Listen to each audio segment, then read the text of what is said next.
Happy Labor Day weekend, everybody. Welcome to the Joseph Crudup Show. Fri- today's Monday, on September the 6th, 2021. We got something for you here today, and boy, let me go ahead and let me real quick.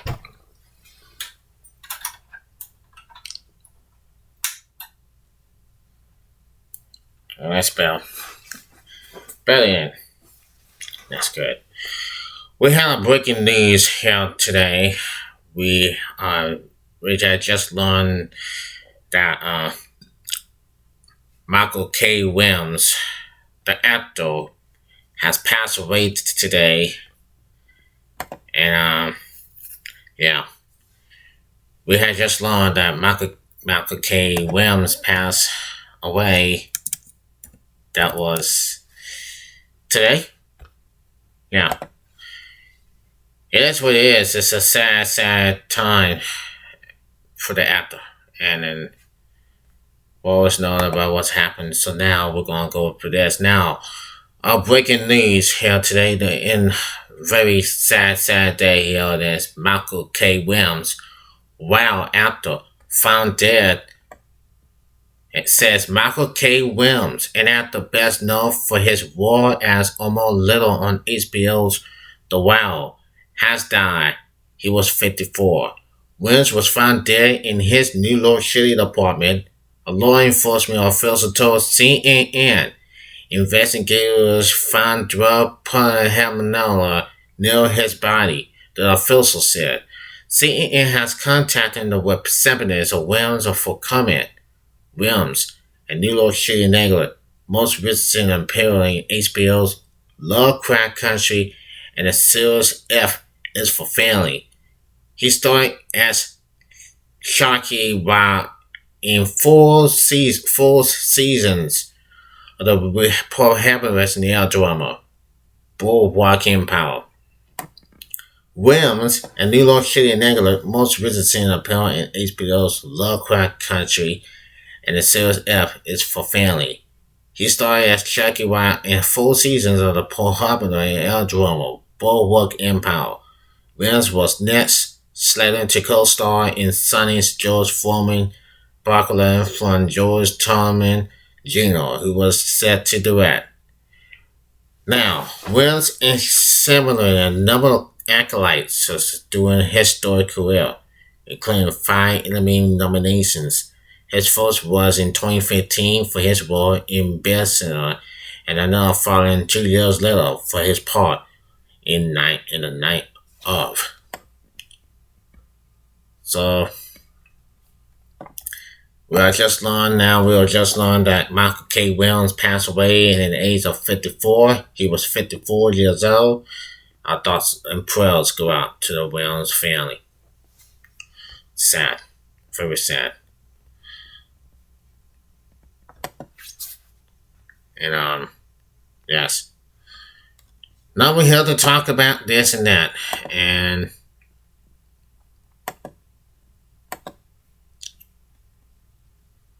now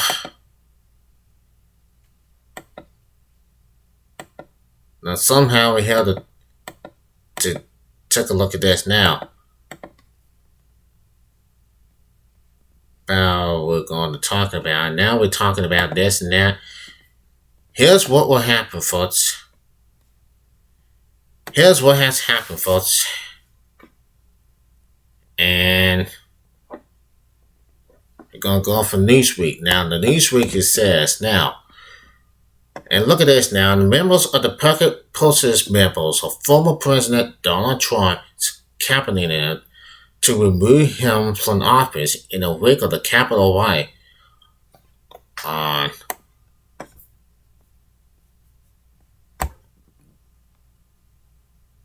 according to emails that were recently released. Trump faced Harris government security from both Democrats and Republicans after the January the 6th instruction for encouraging the behavior by personally the message that the election was stolen from him. The House of Representatives passed and released Treasury organ former Vice President Mike Pence to invoke the 25th Amendment, which will remove Trump from office and make him the interim president until President Joe Biden's inauguration. It wasn't just members of Congress that ordered the cabinet to take direct action against Trump and restrict freedom of information that requests uncovered the emails showing citizens also made the request.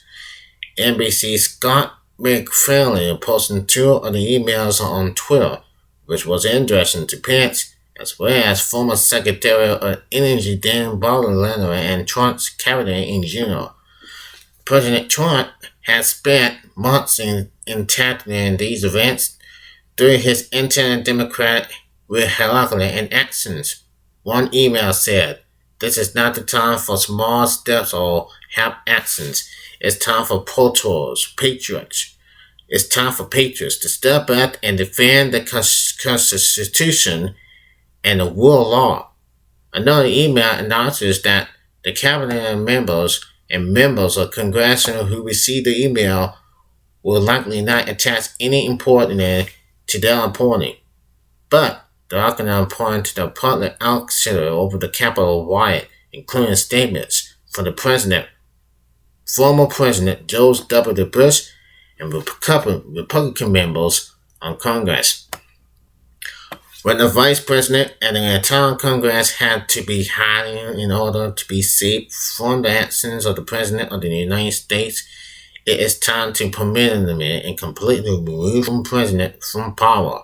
The email said, "I urge you to immediately do everything in your power to bring that about, whether through the 25th Amendment or impeachment." Only one Republican, Representative Adam Kinzinger, voted in favor of the restitution, urging Pence to invoke the 25th Amendment, which the former Vice President made clear was an action he wouldn't take. And allowed to Speaker of the House, Nancy Pelosi, Pence unplugged her leadership on January the 6th as it showed Americans that unity is still possible in Congress where it is needed most. However, he disagreed with the Democrat conscience that removing Trump was the best course of action. He called it out a step with the best interest of the American or the Constitution. Under our Constitution, the 25th Amendment is not a means of punishment or inspiration. Pence wrote, "Invoking the 25th Amendment in such a manner will set a terrible precedent." Well, now Pence's letter came as the White House was taking up the resolution and a former Vice President urged Representative to work with the administration to lower the temperature in the country. The Capitol riot led to Trump's historic second impeachment, with 10 Republicans in the House voting in favor of impeachment. 7 GOP senators voted to convict Trump, but supporters fell short of 2/3 votes that are necessary to convict a president and remove him from office. Months later, Trump maintains that he won the election and continued to push for investigations into the 2020 presidential election and rumors that he was preparing to announce his 2024 run. Trump said in a statement, "Fix 2020 first."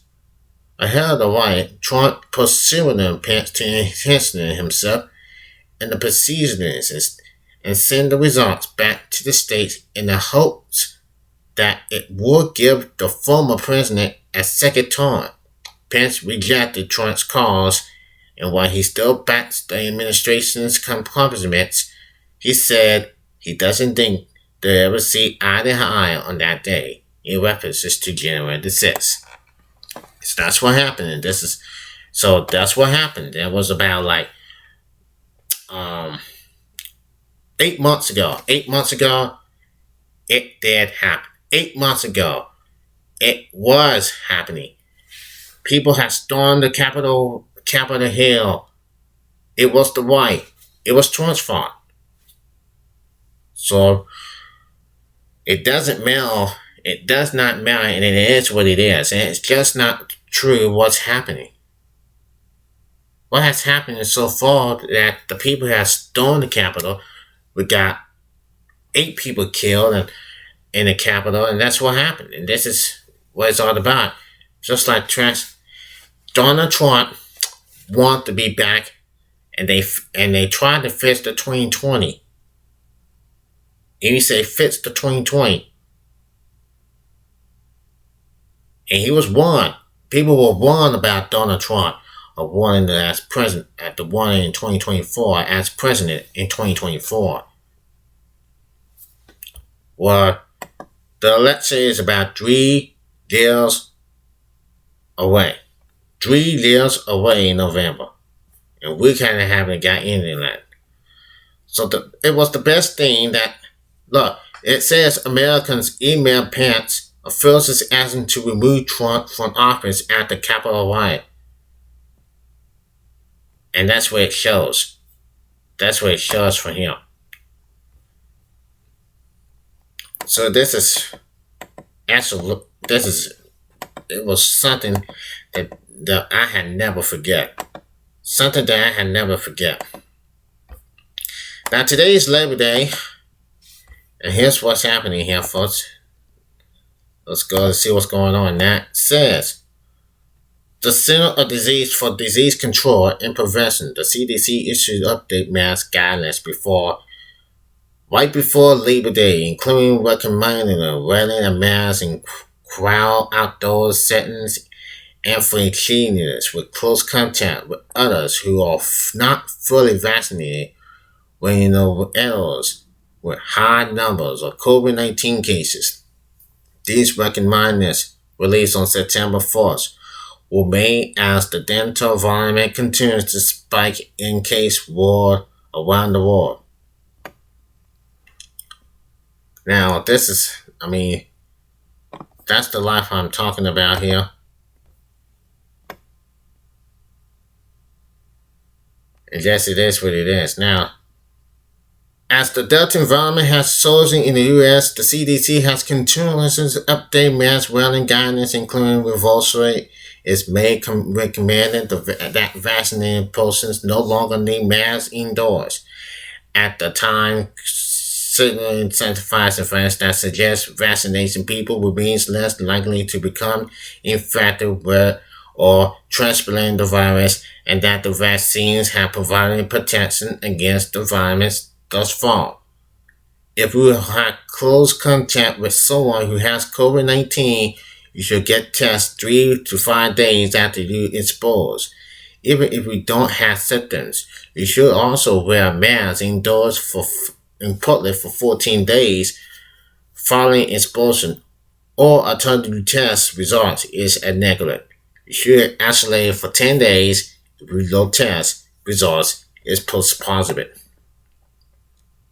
Now, Las Vegas workers ordered to wear masks indoors as COVID-19 cases surge again.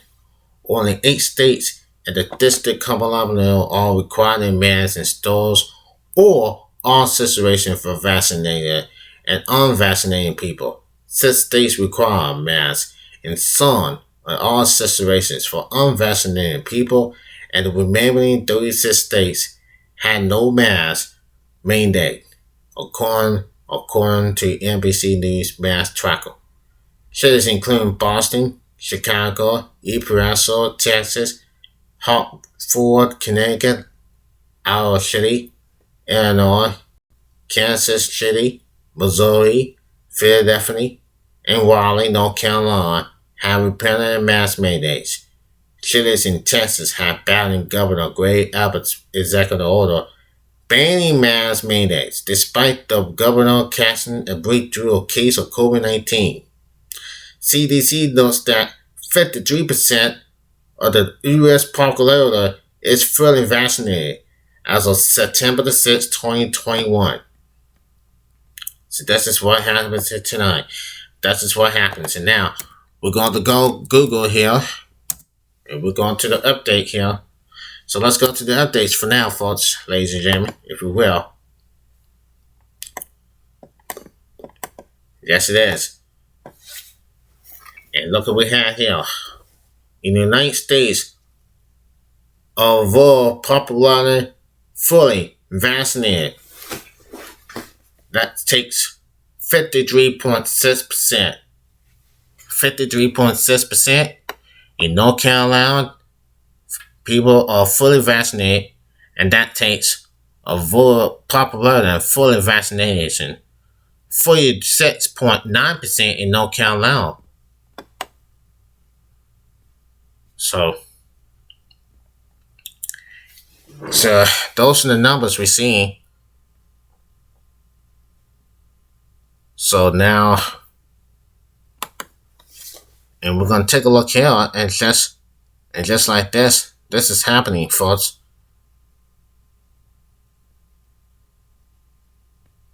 This is what's happening here, folks, and that is not what I'm seeing of this, folks. But what I'm seeing is they're all talking about the booster shots.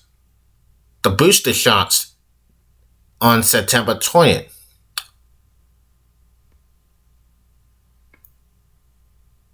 What's happened so far, it is what it is. Now it says,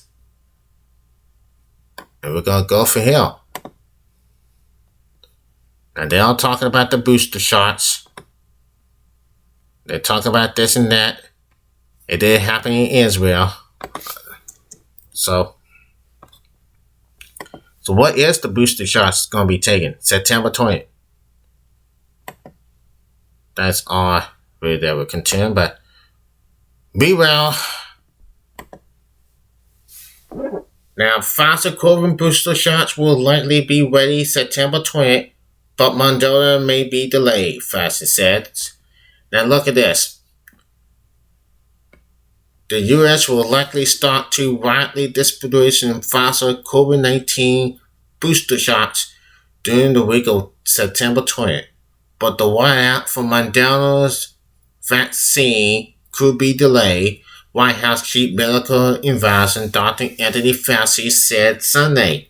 The Biden administration had announced plans to offer doses to people who receive the Pfizer and Moderna shots, providing approval for the health officials. The U.S. recommended that an international shot 8 months after the second dose. On the Pfizer vaccine, booster may get Food and Drug Administration and Centers for Disease Control and Prevention approval in time for a rollout the week of September 20th, Fauci said on CBS Face of the Nation. People who receive Moderna shots may have to hold off though for longer as the company waits for registrations to sign off on the dose. Wow. Looks like Pfizer has their deadline, likely will meet the deadline. The director of the National Institute of Agency Infectious Disease told CBS, "We hope that Moderna will also be able to do it, so we could do it similarly. But if not, we'll do it sequentially," he continued. So the bottom line is, very likely, at least part of the plan will be impeachment, but ultimately the entire plan will be. And that's all I have to say for now. We're going to move around the time now. We're going to see this and what's going to happen. We're going to find out what happens. Probably September, October, November, December, if they get the booster shot. Till then, this is Joseph Crudup. Peace. I see you tomorrow.